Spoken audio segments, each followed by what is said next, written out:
आवेशों की वैद्युत स्थितिज ऊर्जा, विभव प्रवणता और वैद्युत क्षेत्र की तीव्रता में संबंध। ये 2 टॉपिक हम लोग कल पढ़ लिए थे। आज हम लोग पढ़ेंगे वैद्युत द्विध्रुव के कारण अक्षीय स्थिति और निरक्षीय स्थिति पर वैद्युत विभव निकालना। जिस प्रकार से हम लोगों ने वैद्युत द्विध्रुव के कारण वैद्युत क्षेत्र की तीव्रता निकाले थे, उसी तरीके से हम लोग क्या करेंगे, वैद्युत द्विध्रुव के कारण वैद्युत विभव निकालेंगे। उसकी अक्षीय स्थिति पर और निरक्षीय स्थिति दोनों बिंदुओं पर हम लोग निकाला जाएगा।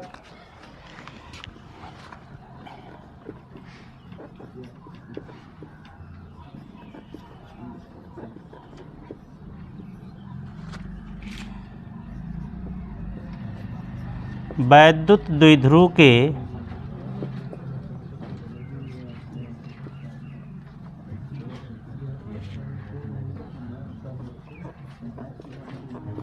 अक्षीय स्थिति पर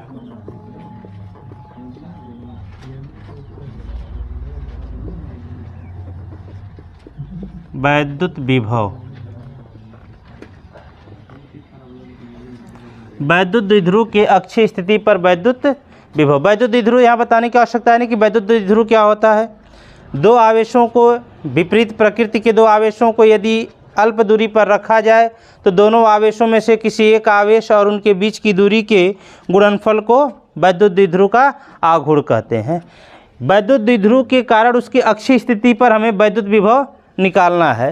देख लो, मान लो तुम्हारे पास यह AB कोई वैद्युत द्विध्रुव है, AB कोई वैद्युत द्विध्रुव है जिसके आवेश -Q और +Q हैं। इनके बीच की दूरी 2L है, इनके बीच की दूरी 2L है। इसके मध्य बिंदु O से, यहाँ मध्य बिंदु O है, इसके मध्य बिंदु O से स्मॉल r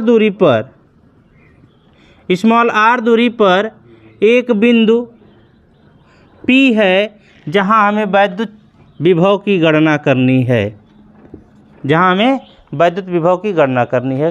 किसी आवेश के कारण हमें वैद्युत विभव निकालने के लिए फॉर्मूला पता है, कल हम लोगों ने निकाल लिया था फॉर्मूला। किसी भी आवेश के कारण वैद्युत विभव निकालने के लिए हमें उस आवेश का परिमाण और वहाँ से जिस बिंदु पर आवेश स्थित है, उस बिंदु से जिस बिंदु पर हमें विभव निकालना है वहाँ तक की दूरी पता होनी चाहिए, तो हम विभव निकाल लेते हैं। तो इसको क्या लिखोगे, माना AB एक वैद्युत द्विध्रुव है जिसके आवेश -Q तथा +Q है। इनके बीच की दूरी 2L है। इसके मध्य बिंदु O से स्मॉल r दूरी पर एक बिंदु P है जहां हमें वैद्युत विभव की गणना करनी है। अगर इनके बीच की दूरी 2L है तो यह दूरी कितनी होगी, L होगी। अब हम निकालेंगे +Q आवेश के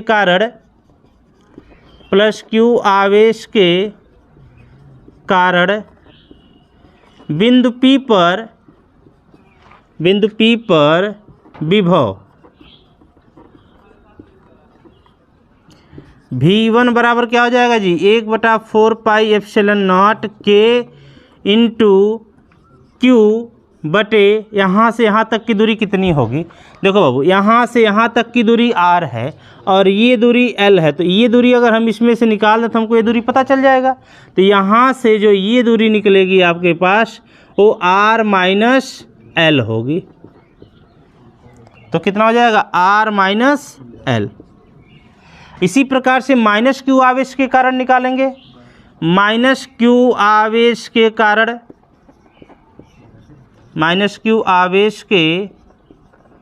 कारण बिंदु P पर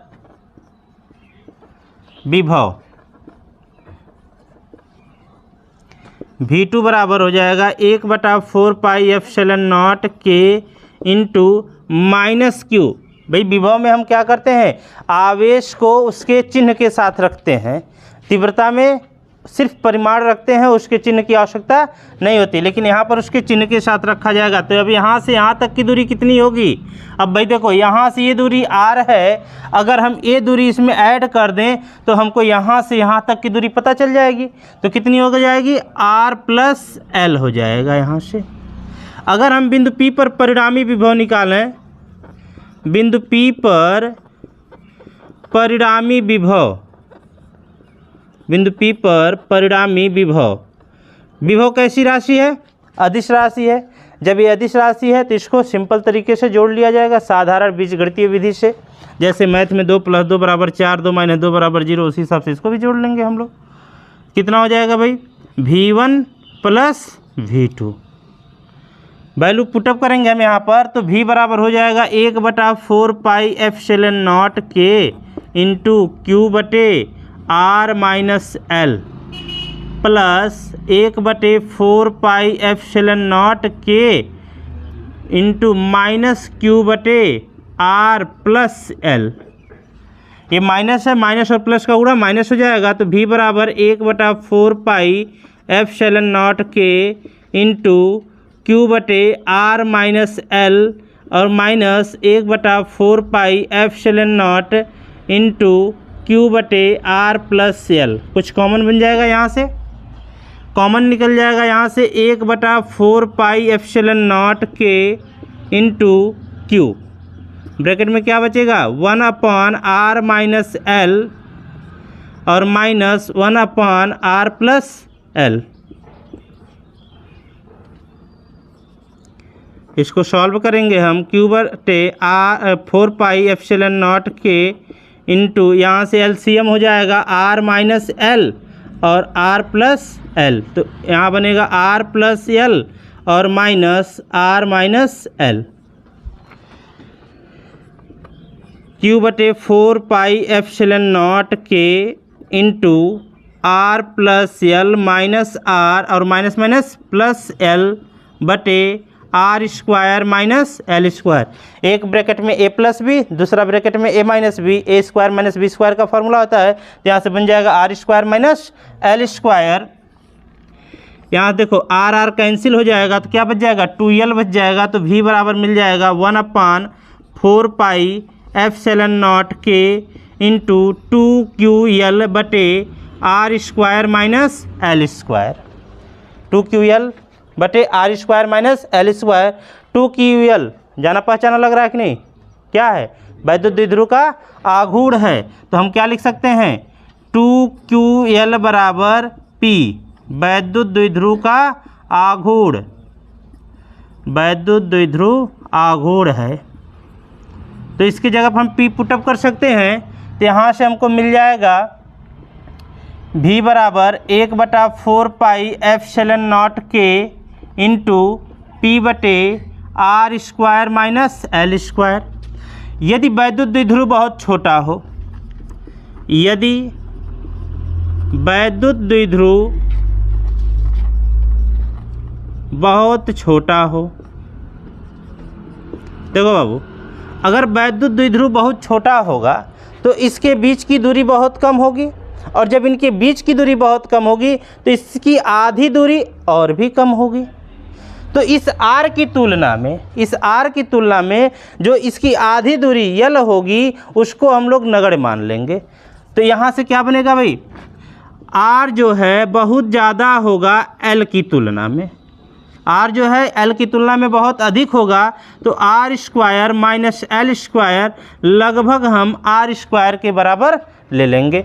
तो यहाँ से V बराबर मिल जाएगा 1/4 pi epsilon not K into P/R²। यह मिल गया हमारे पास वैद्युत द्विध्रुव के अक्षीय स्थिति पर वैद्युत विभव का मान। अगर वायु या निर्वात की बात करें, वायु या निर्वात के लिए K का मान कितना होता है? 1 होता है। तो V बराबर हो जाएगा 1/4 pi epsilon not into P/R²।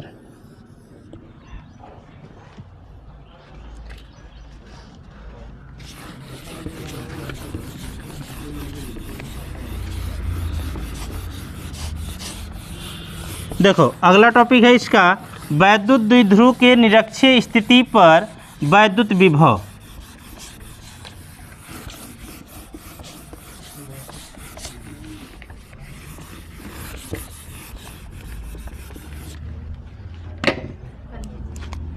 निरक्षीय स्थिति पर वैद्युत विभव निकालेंगे। देखो भाई, ये हमारे पास कोई वैद्युत द्विध्रुव है जिसके आवेश -Q और +Q है। AB एक वैद्युत द्विध्रुव है जिसके आवेश माइनस क्यू और प्लस क्यू है, इनके बीच की दूरी 2L है। इसके मध्य बिंदु O से, यहाँ पर मध्य बिंदु O है, इस मध्य बिंदु O से इसके लंबवत ऊर्ध्वाधर स्थिति में स्मॉल r दूरी पर एक बिंदु P है जहाँ हमें वैद्युत विभव की गणना करनी है। यहाँ पर एक बिंदु P है जहाँ हमें वैद्युत विभव की गणना करनी है। ये दूरी कितनी होगी? L होगी, और ये भी दूरी L होगी।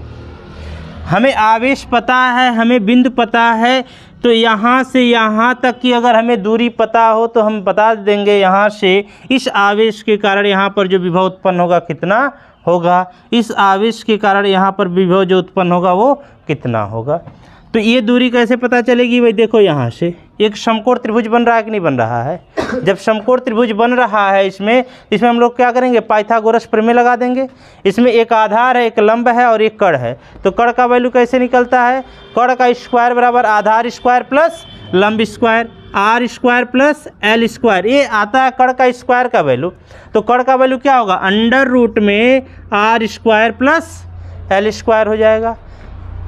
यहाँ से ये दूरी हम निकालेंगे, यहाँ से ये दूरी निकालेंगे। इसके लिए भी आधार यल है और लंब आर है, तो इसके लिए भी कड़ का वैल्यू क्या आएगा जी? R square plus L square आएगा। अब हमारे पास आवेश भी है और दूरी भी है, तो हम लोग क्या करेंगे? विभव निकालेंगे माइनस क्यू आवेश के कारण विभव, माइनस क्यू आवेश के कारण बिंदु P पर विभव V1 बराबर 1/4 पाई एप्सिलॉन नॉट के इंटू माइनस क्यू बटे R square plus L square under root में। हम इसको लिख सकते हैं V1 बराबर -1/4 पाई एप्सिलॉन नॉट के इंटू क्यू बटे अंडर रूट में R square plus L square. इसी प्रकार से प्लस क्यू आवेश के कारण निकाल देंगे।